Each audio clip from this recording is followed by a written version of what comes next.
Hello दोस्तों, मैं मुकुंद आपका हार्दिक स्वागत करता हूं आज की क्लास में। ठीक है, नाउन के बारे में हम बात कर रहे थे और इसके बारे में हम कहां पहुंचे थे? Noun in opposition. आज हमको क्या पढ़ना है? नाउन इन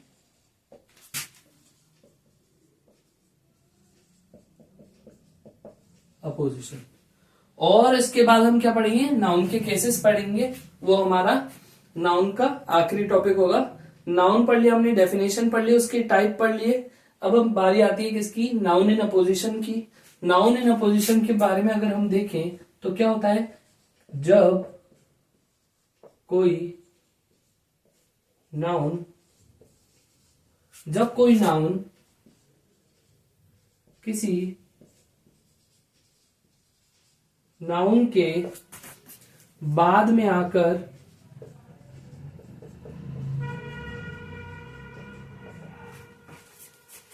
उसकी विशेषता बताता है, उसकी विशेषता बताता है या उसके बारे में जानकारी देता है या उसके बारे में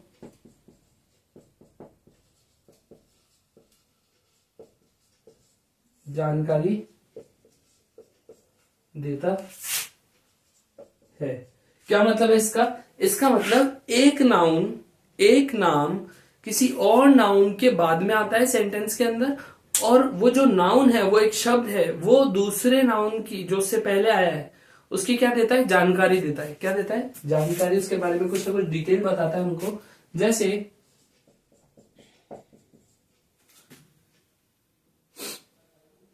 अगर हम बात करें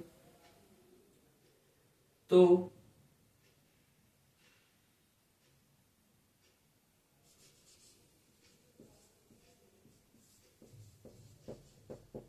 MS धोनी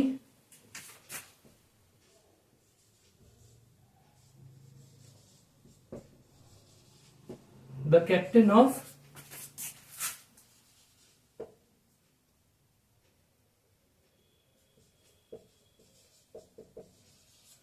इंडियन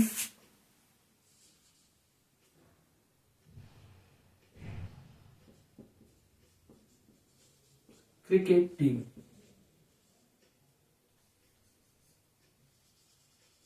ठीक है, अब जो MS धोनी है वही कौन है? कैप्टन। तो ये जो कैप्टन है किसके बारे में बता रहे हैं? MS धोनी के बारे में बता रहे हैं। क्या कि MS धोनी को कौन सी उपाधि मिली हुई है? कैप्टन की, है ना। इसको पद मिला हुआ है ना कैप्टन का, अभी नहीं, मतलब पहले जब ये कैप्टन थे। ठीक है, तो MS Dhoni the captain of Indian cricket team. अगर हम यहाँ पे ये छुपा दें तो the captain of Indian cricket team किसको बता रहे हैं? MS धोनी को। तो इसका मतलब the captain of Indian cricket team क्या है? Noun in opposition. ये एक नाउन किसकी व्याख्या कर रहे हैं यहाँ पे? MS धोनी की। अब आज यहाँ पे जो इंडियन क्रिकेट टीम का कैप्टन है कौन? सूर्य कुमार यादव। तो सूर्य T20 का है ना कैप्टन, तो यहाँ पे क्या आ जाएगा? Surya Kumar Yadav the captain of Indian cricket team. तो अगर यहाँ पे हाथ रखा जाए तो सीधे नाम किसका हम लेंगे? सूर्य कुमार यादव का। ठीक है, जैसे एक और एग्जांपल,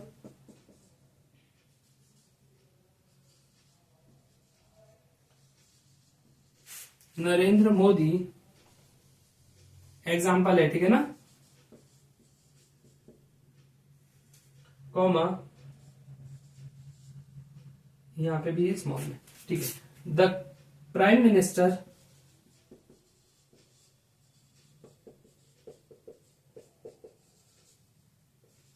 ऑफ इंडिया।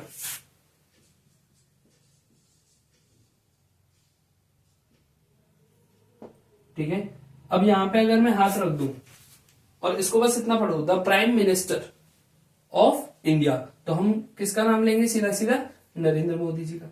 ठीक है, तो ये जो आगे हमारे क्या है? प्राइम मिनिस्टर, यहाँ पे कैप्टन, ये किसकी व्याख्या करते हैं? सीधी सीधी नाउन की।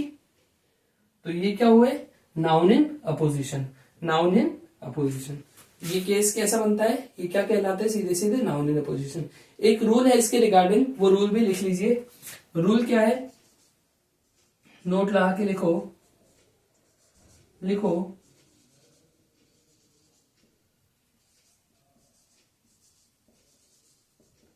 Noun in a position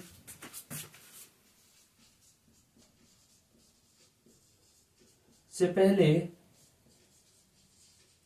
the article का यूज होता है।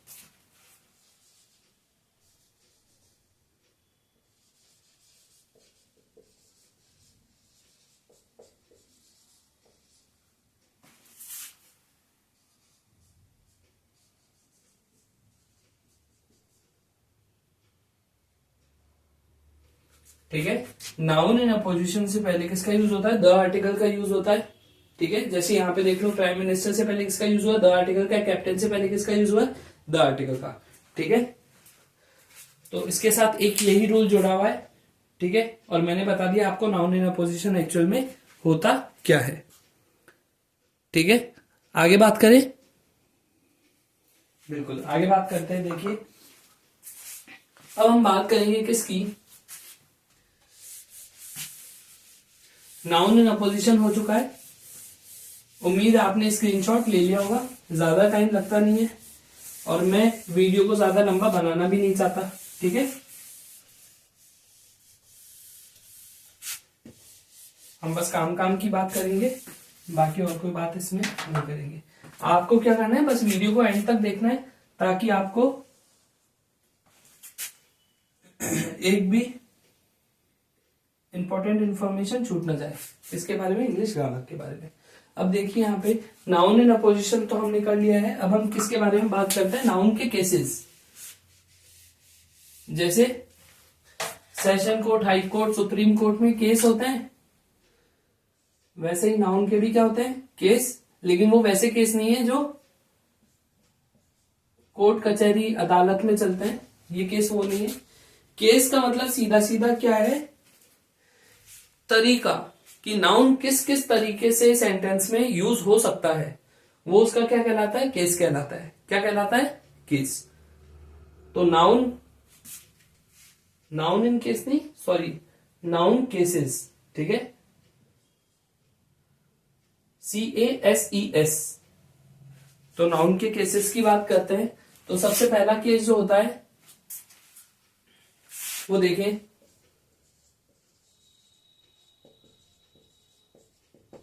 सब्जेक्टिव केस, जिसको हम और क्या कह सकते हैं? जिसको हम कह सकते हैं नॉमिनेटिव केस। सब्जेक्टिव केस कह लो या फिर नॉमिनेटिव केस कह लो, एक ही बात है। जब नाउन किसी भी सेंटेंस में सब्जेक्ट की तरह यूज हो, किसकी तरह यूज हो? सब्जेक्ट की तरह यूज हो, तब हम उसको क्या कहते हैं? नाउन का सब्जेक्टिव केस कहते हैं। ठीक है, एक सेकेंड।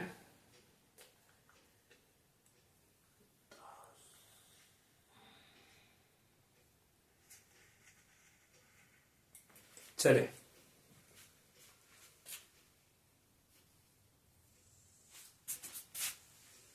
तो लिखो, जब सेंटेंस में नाउन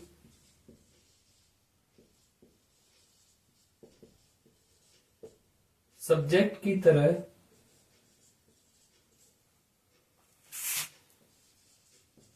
यूज हो।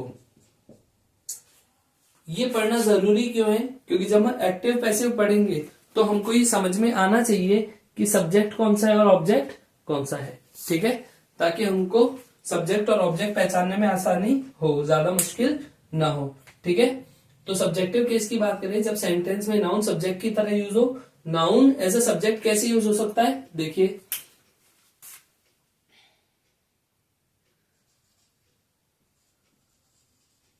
नाउन जब सब्जेक्ट की फॉर्म में आता है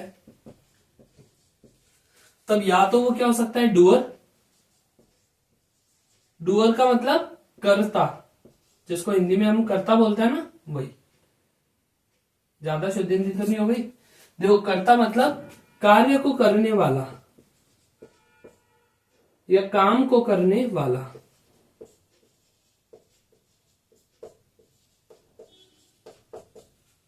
ठीक है। पहला काम तो क्या होता है सब्जेक्ट का, डूअर के फॉर्म में, कि सब्जेक्ट क्या होता है, डूअर होता है, कर्ता होता है, काम करने वाला होता है, ठीक है। दूसरा फॉर्म क्या होता है हमारे पास सब्जेक्ट का, सब्जेक्ट के फॉर्म में। किसी सेंटेंस का सब्जेक्ट क्या है, जिसके बारे में बात हो रही हो, जो चर्चा का विषय हो, जिसके बारे में बात हो रही हो, ठीक है। जैसे इन दोनों के हम दो एग्जाम्पल लेते हैं, मतलब एक एक एग्जाम्पल लेते हैं दोनों का। सबसे पहला क्या है,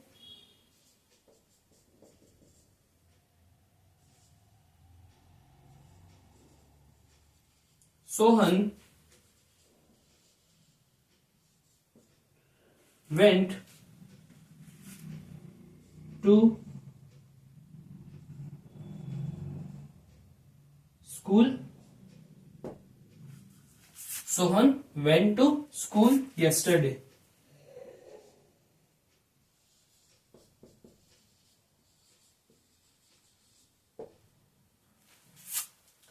ठीक है, Sohan went to school yesterday. यहाँ पे जाने का काम कौन कर रहा है, ये क्या है, वर्ब, गो की सेकंड फॉर्म, वर्ब की सेकंड फॉर्म, गो की सेकंड फॉर्म क्या होती है वेंट, और थर्ड फॉर्म क्या होती है gone.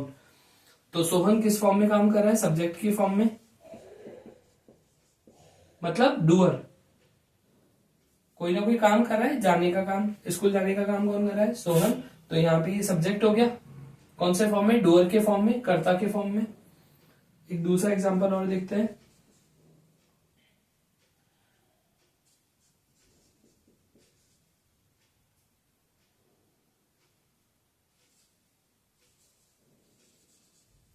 The pen is very smooth. Pen कैसा है, स्मूथ है। तो बात किसकी हो रही है, पेन की हो रही है। पेन भी एक नाउन है, लेकिन यहाँ पे पेन कोई काम नहीं कर रहा है, बस पेन के बारे में बताया जा रहा है कि पेन क्या है, बहुत स्मूथ है। तो जिसके बारे में बात हो रही हो वो भी क्या होता है, सब्जेक्ट। सब्जेक्ट बोले तो विषय, है ना, जिस बारे में चर्चा चल रही हो, जिस बारे में बात हो रही हो। तो पेन के बारे में चर्चा हो रही है, पेन की चर्चा हो रही है कि the pen is very smooth. तो ये भी किस फॉर्म में आ गया, सब्जेक्ट की। इसका मतलब किसी भी सेंटेंस में सब्जेक्ट दो फॉर्म में आ सकता है, एक तो डूअर के फॉर्म में, और एक जिसके बारे में चर्चा चल रही हो या जिसके बारे में बात हो रही हो। ठीक है, उतार लो, फिर आगे बढ़ते हैं। तो ये तो हुआ हमारा सब्जेक्टिव केस, जिसको हम और क्या कह सकते हैं, नॉमिनेटिव केस। ये नाम जरूर ध्यान रखना, नॉमिनेटिव केस, क्योंकि जब बड़े एग्जाम्स में हम बैठते हैं तो इससे सीधा सीधा क्वेश्चन बन जाता है कि नॉमिनेटिव केस नीचे लिखी हुई पार्ट्स ऑफ स्पीच में से किसका केस है। ठीक है, तो वहां पे किसका आ जाता है, नाउन का केस है नॉमिनेटिव केस। या नॉमिनेटिव केस को और क्या नाम दिया जा सकता है, तो ऑप्शन में सब्जेक्टिव केस आता है, ऑब्जेक्टिव केस आता है, डेटिव केस आता है। तो ऐसे करके केस आते हैं, तो हमको उसमें आंसर लगाने होते हैं। तो वहां पे सीधा इसका आंसर क्या आ जाएगा, सब्जेक्टिव केस। उसको ही क्या कहते हैं, नॉमिनेटिव केस। तो ये चीज का ध्यान रखना।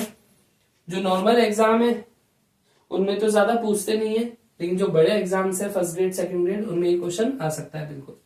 ठीक है, फिर आगे देखते हैं हम।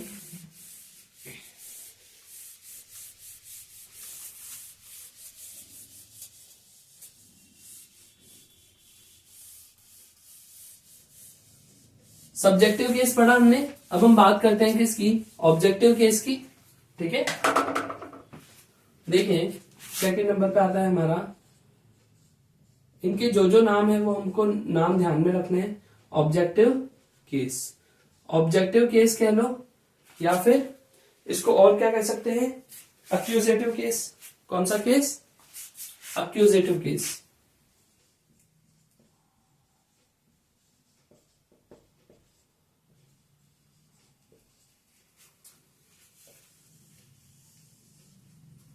ऑब्जेक्टिव केस या फिर अक्यूजेटिव केस भी हम इसको कह सकते हैं।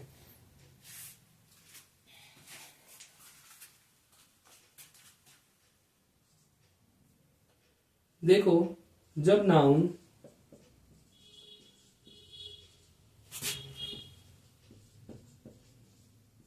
किसी सेंटेंस में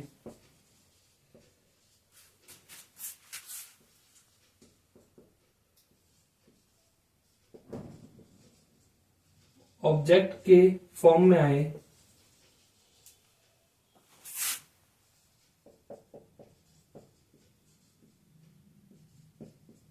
तो वो नाउन का ऑब्जेक्टिव केस, शॉर्ट में लिख रहा हूं है ना, ऑब्जेक्टिव केस या फिर कहें अक्यूजेटिव केस कहलाता है।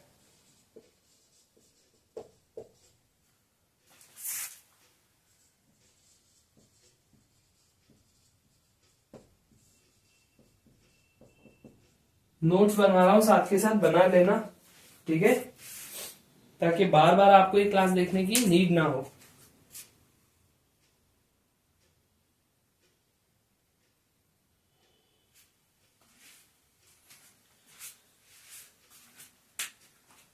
एक चीज ध्यान से लिख लो,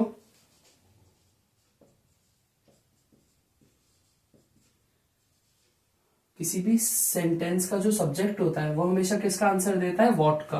किसका आंसर देता है? ये व्हाट का आंसर देता है, ठीक है। ये तो एक छोटी सी ट्रिक है, लेकिन हम केवल इस पे डिपेंड नहीं रह सकते। केवल एक ट्रिक के बेस पे हम ये पूरा खेल नहीं खेल सकते। यहां पे हमको क्या ध्यान रखना है? सब्जेक्ट जब कोई काम करता है, काम को क्या कहते हैं? वर्ब। सब्जेक्ट कोई काम करता है, कोई वर्क करता है, कोई वर्ब करता है, उसके बाद उस वर्क का असर जिस पर पड़ता है वो क्या होता है? ऑब्जेक्ट। क्या कहलाता है वो? ऑब्जेक्ट। सब्जेक्ट जो भी काम करता है, डूअर जो भी काम करेगा, उसका असर जिस पर पड़ेगा वो क्या होगा? ऑब्जेक्ट। जैसे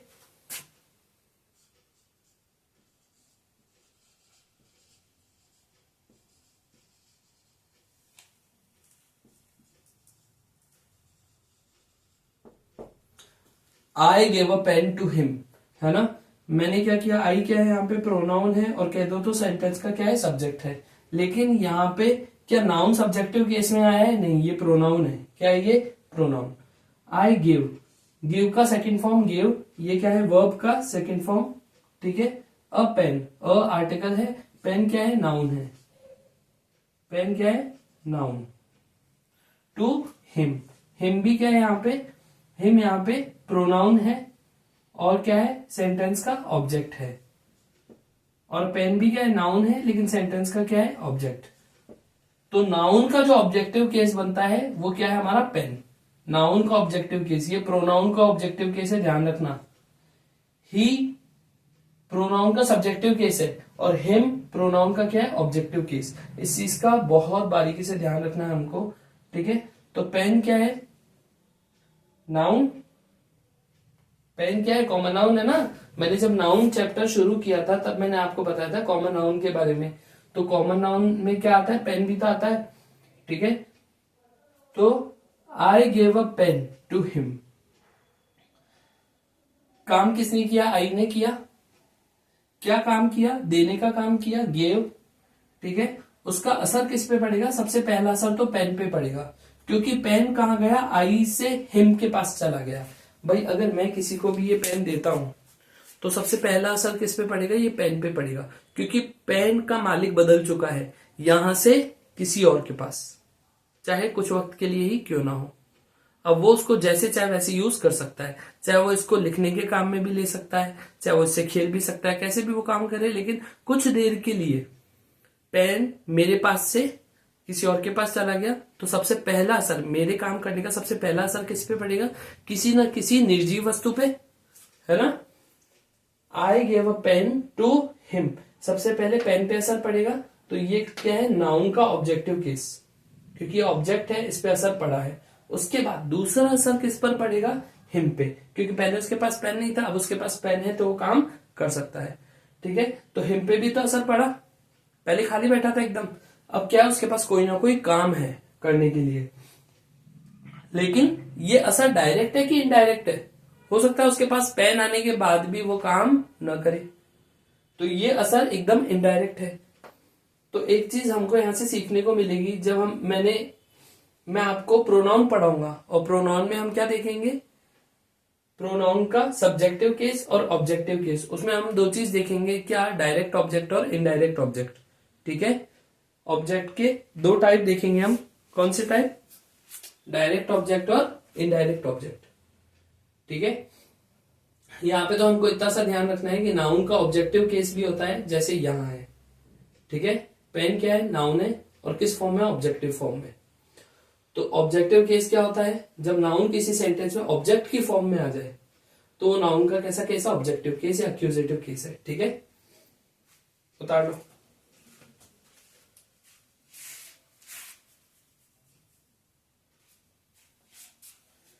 आगे बढ़े।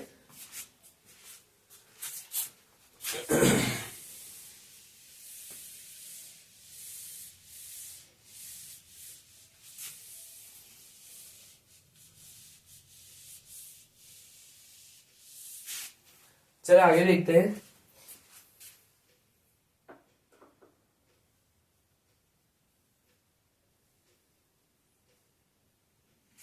फॉर एन एग्जाम्पल आपको थोड़ा और पहचान करवाता हूं कि ऑब्जेक्ट होता क्या है। जैसे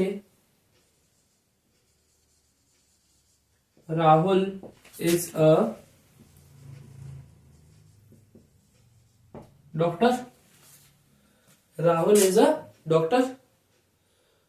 तो हम अगर उस ट्रिक को फॉलो करें कि जो व्हाट का आंसर दे वही क्या है, हमारा ऑब्जेक्ट, अगर उस ट्रिक से जाएंगे तो ये क्वेश्चन क्या हो जाएगा, गलत हो जाएगा एकदम।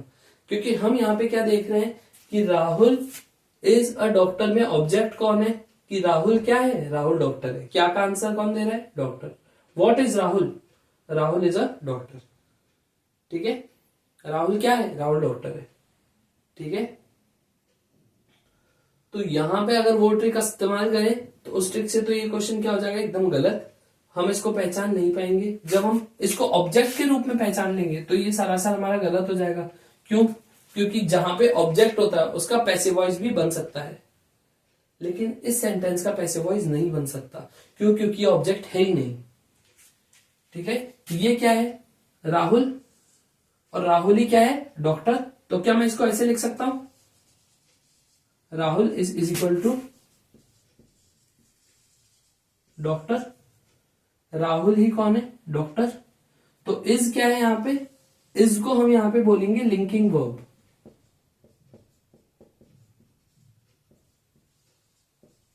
लिंकिंग वर्ब, इज क्या है, लिंकिंग वर्ब।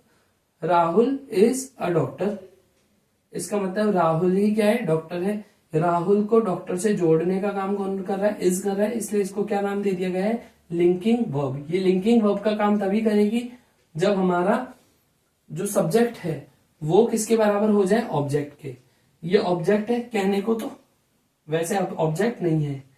ठीक है, जब सब्जेक्ट किसके बराबर हो जाए, ऑब्जेक्ट के, तब वो ऑब्जेक्ट नहीं रहता। जब सब्जेक्ट ऑब्जेक्ट के बराबर हो जाए, जब राहुल ही डॉक्टर है, जब गंगाधर ही शक्तिमान है, तो फिर ये ऑब्जेक्ट नहीं रहेगा, ऑब्जेक्ट नहीं रहेगा। ये क्या कहलाएगा फिर, ये ऑब्जेक्ट नहीं कहलाएगा, ये कहलाएगा हमारा सब्जेक्ट कॉम्प्लीमेंट। क्या कहलाएगा, सब्जेक्ट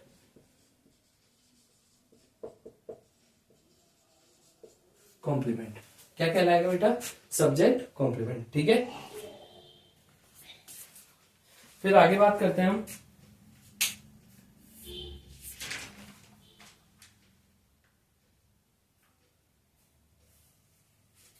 डेटिव केस की। ठीक है, अब हम बात करते हैं किसकी, डेटिव केस की। डेटिव केस क्या होता है, डेटिव केस होता है हमारा इनडायरेक्ट ऑब्जेक्ट। जो मैं बात बताना चाहता था वो अब बात होगी, ये मैंने मिटा दिया है, लेकिन आप क्या कर सकते हैं, पीछे जाके इसका स्क्रीनशॉट लेके आप लोग उसको उतार सकते हैं। आप लोगों के उतारने के लिए मैं वेट नहीं कर सकता, नहीं तो जो आधे घंटे की क्लास है ये हमारी 1 या 2 घंटे में खिंच जाएगी पूरी की पूरी। ठीक है, देखो तीसरे नंबर पे आते हैं हम।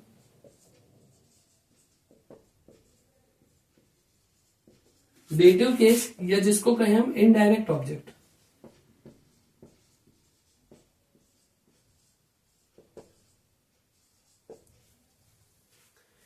इनडायरेक्ट ऑब्जेक्ट की अगर हम बात करें तो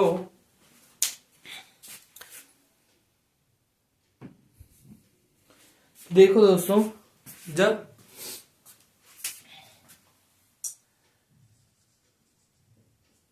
जब सेंटेंस में दो ऑब्जेक्ट आ जाए, कितने ऑब्जेक्ट आ जाए? 2 ऑब्जेक्ट।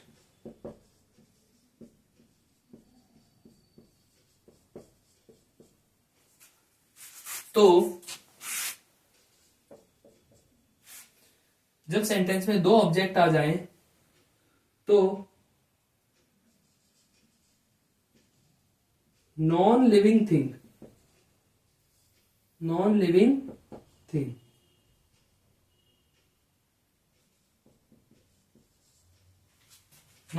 थिंग का मतलब है निर्जीव वस्तु।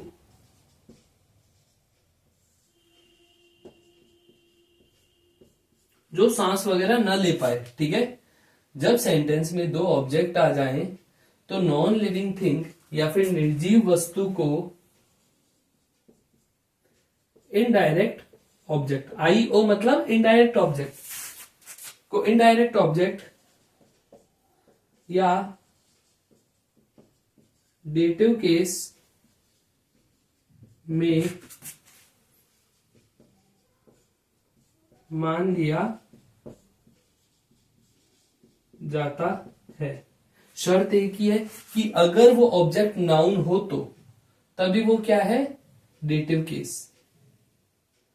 लेकिन अगर वो नाउन नहीं है, प्रोनाउन की फॉर्म में है, प्रोनाउन मतलब इट, भाई कोई भी निर्जीव वस्तु होगी उसके लिए हम प्रोनाउन कौन सा यूज करेंगे? इट का यूज करेंगे। ठीक है, लेकिन जो इट है हमारा वो डेटिव केस में नहीं आएगा, क्योंकि जो डेटिव केस है वो किसका केस है? नाउन का केस है। ठीक है, प्रोनाउन का केस डेटिव केस नहीं है, उसको बस हम इनडायरेक्ट ऑब्जेक्ट के केस में ही काउंट करेंगे। ठीक है, समझ में आ रही बात? बस, तो देखो डेटिव केस में मान लिया जाता है। एक ट्रिक ये है कि जो क्या का आंसर देता है, व्हाट का, अभी जो थोड़ी देर पहले मैंने ट्रिक बताई थी वही ट्रिक है। और ये किसके लिए काम आती है? इनडायरेक्ट ऑब्जेक्ट के लिए काम आती है। किसके लिए काम आती है? Indirect object. जो क्या या व्हाट का आंसर दे तो वो इनडायरेक्ट ऑब्जेक्ट है। लेकिन सबसे बड़ी शर्त तो ये है कि वो नॉन लिविंग होना चाहिए। क्या होना चाहिए? नॉन लिविंग, मतलब निर्जीव होना चाहिए। वो नॉन लिविंग होना चाहिए। नॉन लिविंग होगा तो इनडायरेक्ट ऑब्जेक्ट होगा, सॉरी लिविंग होगा तो वो सॉरी इनडायरेक्ट ऑब्जेक्ट कौन होता है? लिविंग। इनडायरेक्ट ऑब्जेक्ट कौन होता है? लिविंग। सॉरी गलती, मैं थोड़ा सा कंफ्यूज हो गया है ना। डेटिव केस क्या होता है? Indirect object. जब सेंटेंस में 2 ऑब्जेक्ट आ जाए तो लिविंग थिंग या सजीव वस्तु, निर्जीव वस्तु नहीं, सजीव, थोड़ा सा क्या है? सजीव वस्तु। और वस्तु भी क्यों? सजीव प्राणी, और सजीव बोल दिया इतना ही काफी है। ठीक है, लिविंग थिंग मतलब सजीव को इनडायरेक्ट ऑब्जेक्ट या डेटिव केस में मान लिया जाता है, लेकिन उसका नाउन होना जरूरी है। ठीक है, और वो क्या का आंसर नहीं देता, वो व्हाट का आंसर नहीं देता, वो हु का आंसर देता है। किसका आंसर देता है? हु या टू हुम। जो हु या फिर टू हुम का आंसर दे तो वो क्या है? Indirect object. ठीक है, और वो क्या हो? लिविंग होना चाहिए, सजीव होना चाहिए। थोड़ा सा बेटा करेक्शन कर लो, कोई दिक्कत नहीं। भाई क्लास में करेक्शन हो गया ना, नहीं तो मुझे बाद में याद आता कि यार मैंने तो गलत बता दिया है, फिर मुझे एक और वीडियो बनाना, जो नेक्स्ट वीडियो होता उसमें मुझे करेक्शन करवाना पड़ता है। इससे अच्छा अपना हैंड टू हैंड करेक्शन हो चुका है। ठीक है,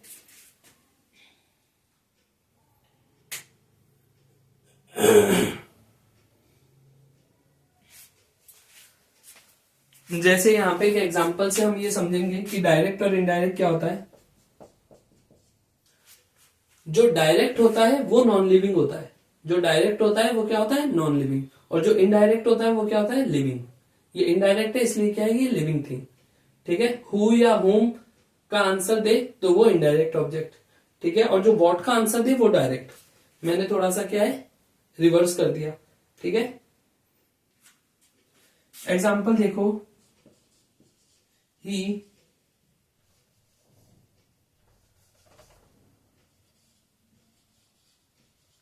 gave me a पेन। उसने मुझे क्या दिया, पेन। पेन किसने दिया, ही ने। ये तो क्या हो गया हमारा सब्जेक्ट। गेव क्या हो गया हमारा वर्ब की सेकंड फॉर्म। मी क्या हो गया, मी कौन, मैं जिंदा हूं कि निर्जीव हूं, सजीव हूं कि निर्जीव हूं, मैं सजीव हूं, मैं लिविंग हूं, है ना। तो जो भी लिविंग ऑब्जेक्ट होता है वो किस में काउंट होता है, डेटिव केस में, डेटिव केस में, या कहा जाए तो इनडायरेक्ट ऑब्जेक्ट। क्यों, क्योंकि मैं कौन हूं, लिविंग। ये चीज ध्यान रखना आप लोग, मेरे से गड़बड़ हो गई लेकिन आपको ये चीज ध्यान रखनी है। ठीक है, मैं हैंड टू हैंड करेक्ट करवा चुका हूं और जो करवाया वही एकदम करेक्ट है। ठीक है, ये क्या है हमारा डेटिव केस, मतलब इनडायरेक्ट ऑब्जेक्ट, मतलब लिविंग। जो लिविंग है वो इनडायरेक्ट ऑब्जेक्ट होगा क्योंकि उस पर इनडायरेक्ट असर पड़ा है किसी भी काम को करने का। सबसे पहला असर किस पे पड़ा है, पेन पे। ठीक है, उसने मुझे क्या दिया, पेन दिया। क्या दिया, पेन। किसे दिया, मुझे दिया। तो क्या का आंसर कौन दे रहा है, पेन दे रहा है। तो ये क्या हुआ हमारा डायरेक्ट ऑब्जेक्ट। क्या हुआ, direct object.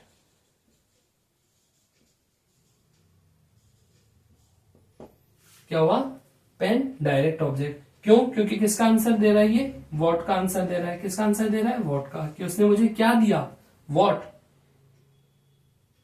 What did he give me, है ना।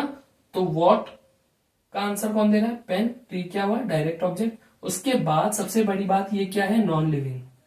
क्या है ये, नॉन लिविंग। और जो बाकी है ये मी मतलब मैं। तो ये क्या है, डेटिव केस, इनडायरेक्ट ऑब्जेक्ट मतलब लिविंग। समझ में आई बात, बस इतना ही समझना था। फिर देखो चौथे नंबर पे हम बात करते हैं किसकी, पजेसिव केस की। किसकी, पजेसिव केस की बात कर लेते हैं हम। पहले इसको आप लोग स्क्रीनशॉट ले सकते हो पॉज करके। आज में मुझको ये केसेस खत्म करवाने हैं। ठीक है, इसलिए आज की क्लास थोड़ी हो सकता है लंबी हो जाए, चिंता मत करना।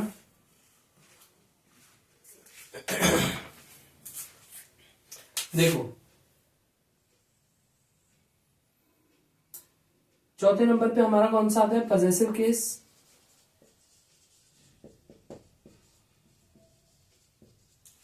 पजेसिव केस की अगर मैं बात करूं तो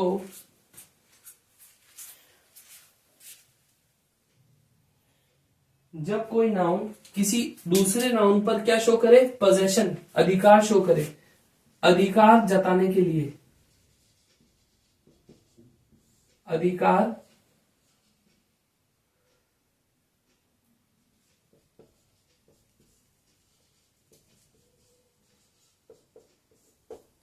अधिकार जताने के लिए किसका यूज होता है, पजेसिव केस का। जैसे दिस इज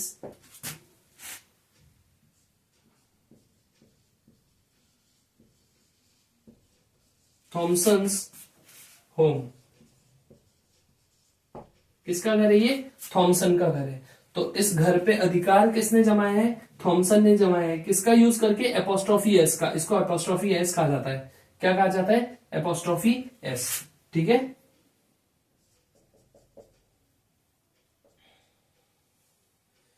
तो एक नोट लिख सकते हैं हम, क्या नाउन के बाद में एपोस्ट्रोफी एस लिखकर पॉसेसिव केस बनाते हैं?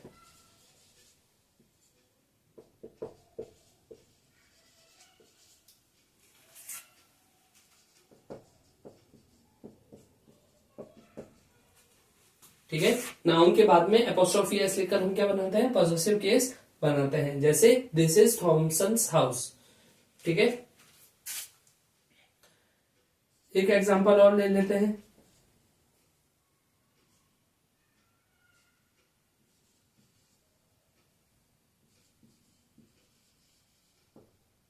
Chairs leg. अगर हम ऐसा लिखते हैं तो ये क्या है? गलत है। ये बस जो सजीव है, लिविंग है, उनके लिए ही ये सही है। जितनी भी लिविंग चीज है, जो जिंदा है, जो सांस ले सकती है, ठीक है, उनके आगे हम एपोस्ट्रोफी एस लिखकर उसका पॉसेसिव केस बना सकते हैं। लेकिन जितनी भी निर्जीव चीजें हैं, वो जब अपना अधिकार शो करेगी तो वहां पे एपोस्ट्रोफी एस नहीं लगेगा। ये एरर है। ठीक है, सही चीज क्या है? सही चीज है the leg of a chair.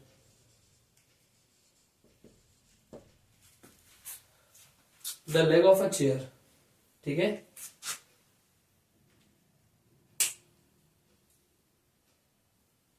तो लेग ऑफ अ चेयर सही है।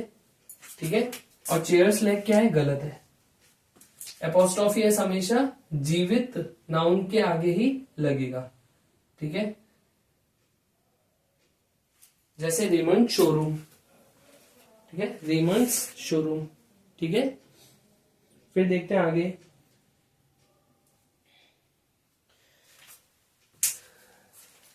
इसके लिए मैं आपको नोट भी लिखवा देता हूं। एपोस्ट्रोफी एस किसके साथ लगेगा? लिविंग नाउन्स के साथ लगेगा। ठीक है, और ऑफ किसके साथ लगेगा? नॉन लिविंग के साथ। किसके साथ? नॉन लिविंग मतलब निर्जीव। मैं जब लिविंग की बात कर रहा हूं तो जीवित की बात कर रहा हूं, सजीव की बात कर रहा हूं। नॉन लिविंग का मतलब निर्जीव। ठीक है, नॉन लिविंग। बात समझ में आई? ऑफ किसके साथ यूज होगा हमारा? नॉन लिविंग के साथ। आगे बढ़े। पांचवा केस जो आता है हमारा, ये यहाँ पे एक छोटा सा रूल था जो मैंने बता दिया। ठीक है, ऐसे छोटे छोटे रूल ही क्या करते हैं? हमारा क्वेश्चन सही करवाते हैं और गलत करवाते हैं। ठीक है,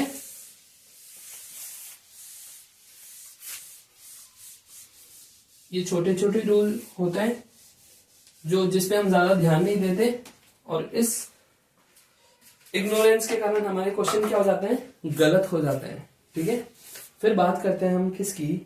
बात करते हैं पांचवा और लास्ट केस है। कौन सा? Vocative case. 5th नंबर का केस है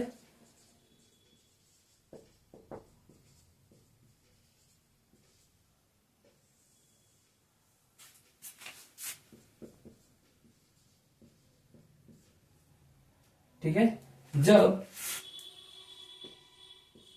हम नाउन को बोले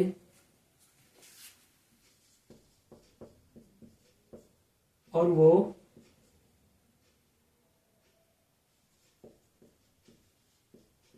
उसका रिप्लाई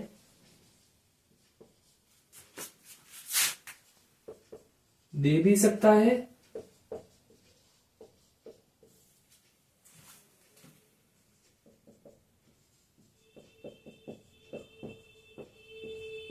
और नहीं भी। जब कोई सेंटेंस लिख दिया जाए लेकिन उस सेंटेंस में ऐसा कोई इंटेंट शो ना हो कि हमने किसी से कोई चीज करवाने के लिए बोला है ना?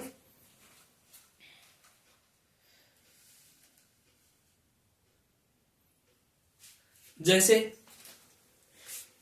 एक पार्टी है और उस पार्टी में मैं और मेरा फ्रेंड गए हैं। ठीक है, वो वहां पे किसी और से बात कर रहा है, मैं यहाँ किसी और से बात कर रहा हूं। जो मुझसे बात कर रहे हैं उन्होंने पूछ लिया यार वो कौन है, ठीक है, और मैं क्या बोलूंगा,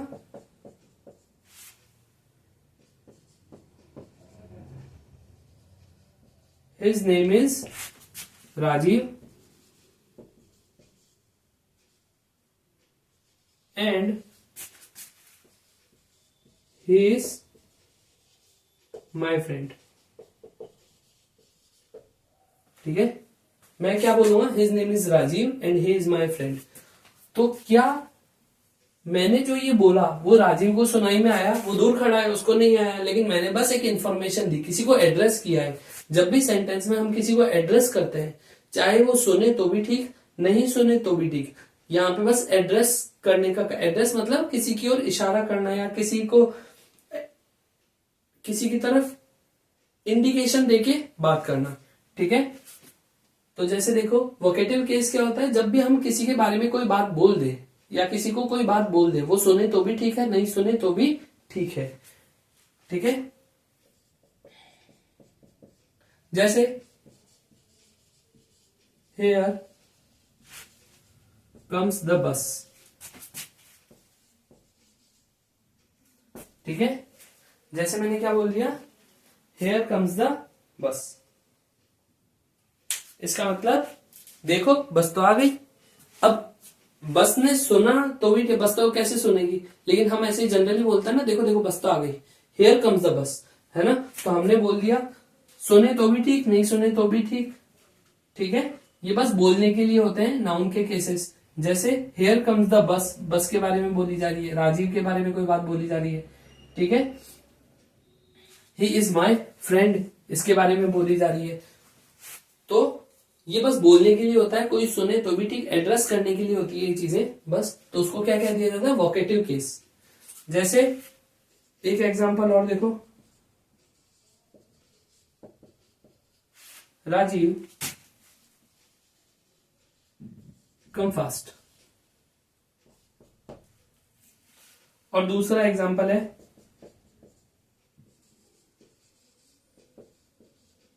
राजीव केम अर्ली,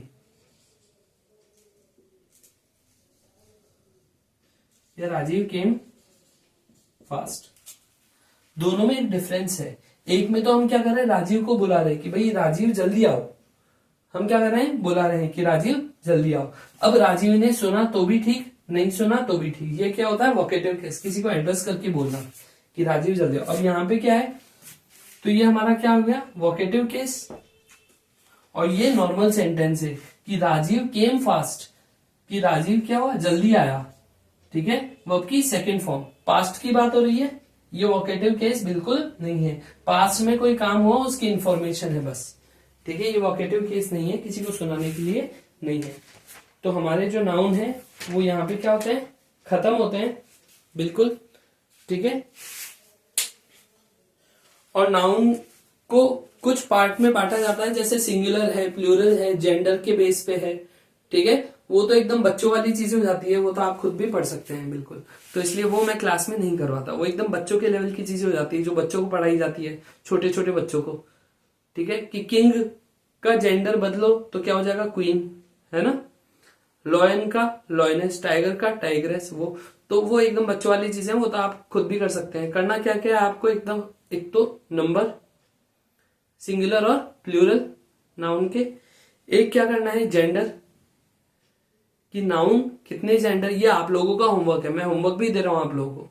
ठीक है, तो आपको क्या करना है, एक तो नाउन के नंबर्स, कि सिंगुलर है या प्लूरल है, कौन से सिंगुलर में काउंट होते हैं, कौन से प्लूरल में काउंट होते हैं।